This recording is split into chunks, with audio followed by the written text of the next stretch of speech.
Hormatly prezidentimiň başçylygyndan saglyk uğraşy we derman fenaty pudugyny odol görülip eşdilmedik beýik özgertmeler amala aşyrylyp, täze netijeler gazanýar. Ulgamda ulanmaga tapşyrylan hemde durky düýpli täzelenilen döwrwap binalar aty watanymyzyň beýik ösüşlerine münasip goşunt goşýarlar. Şeýle beýik özgertmeleriň ajaýyp ösüşleriň göz başynda bolsa hormatly prezidentimiň taýsy taglalardyr.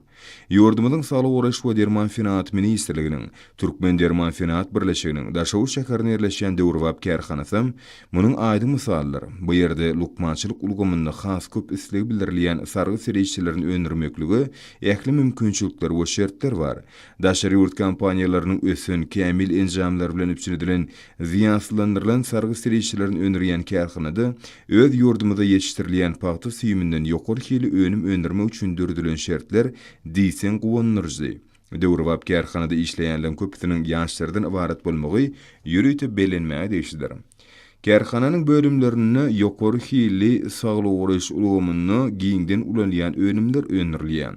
Türkmen Derman Fenat birleşiginiň kärhanalaryny dünýäniň iň kämil tehnologiýalaryny erkedýän täze neslin kemaly gelmegi, kärhanada öňürilýän önümleriň ösüni ýokary islega münasip bolmagyny düşünedýär.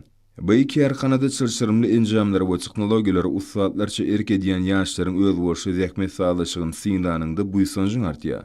Bu bolsa pehim paýhys ummany magtumuly Prag ýylynym zähmet üstünliklerini ýokary tepkiler beslemek üçin ähli taýlaryň edilýänligini aýdynlyk bilen görkezýär.